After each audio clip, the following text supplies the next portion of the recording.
I'm now going to turn the microphone over to Shmee Giarratana, who is the program coordinator for ecology, spirituality, and religion at CIIS, and has been really the primary architect of this conference. Shmee, please take it away.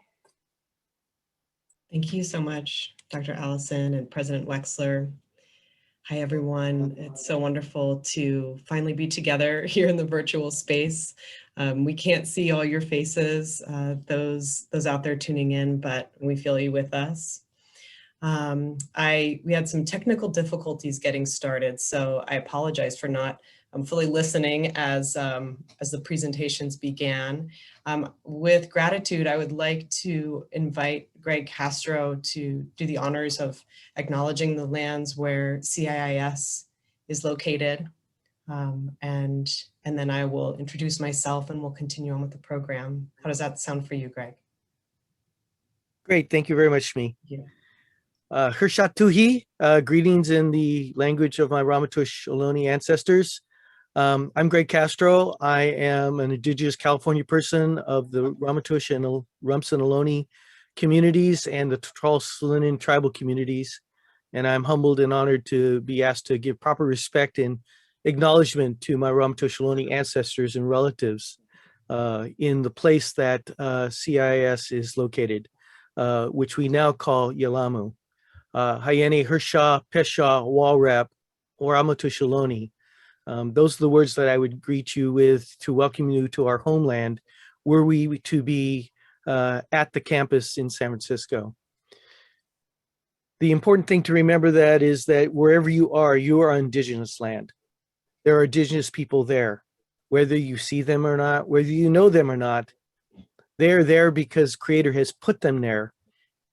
And just like them, the Ramaytush Ohlone people have never ceded, lost, nor forgotten their sacred obligations and responsibilities as the original descendants and caretakers of the place that they were put on by the Creator to live and work and love and shepherd the animals and first people and life that they were given to take care of. We've never had this obligation relinquished nor extinguished despite the recent history of the newcomers, and we are still here to fulfill that responsibility. But I also think that those who have come to this land have a similar responsibility because of the advantages of this beautiful land that they have now come to call home themselves. So we ask that you consider taking up this responsibility willingly and joyfully along with us, that we might heal this land that has been radically changed within the last few hundred years. So thank you very much for having me, and I look forward to the discussion. Thank you so much. And so with that, to our guests tuning in, if you'd like to add into the chat where you are tuning in from, if you went to the event program, you can see Native Land website to help you locate yourself with the resources available for naming the Indigenous people of the ancestral lands where you are. I'm joining this virtual space from what I know to call Catawba and Cherokee people.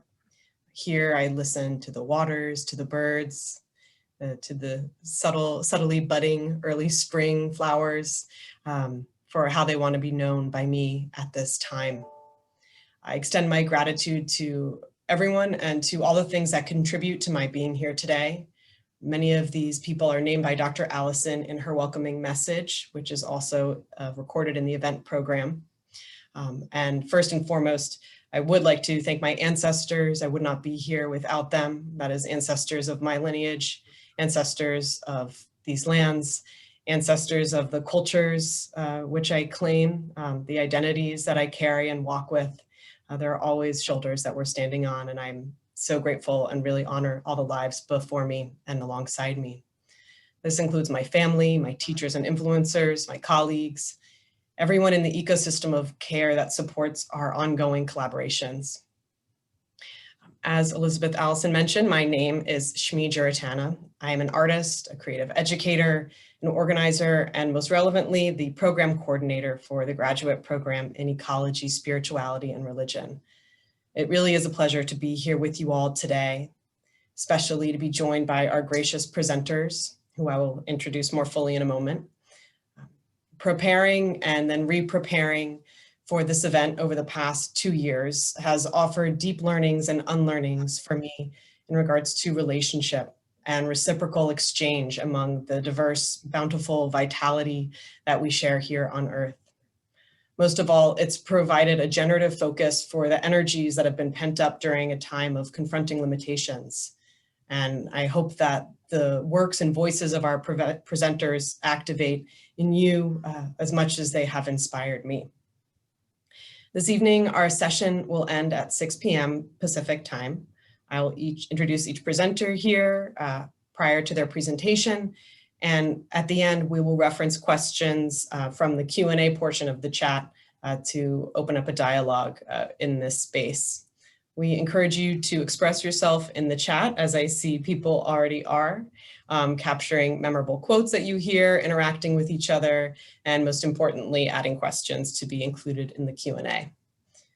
Feel free to follow along this evening and throughout the week with the event program and take some time to read about our presenters and the work that they're carrying out in the world apart from this event.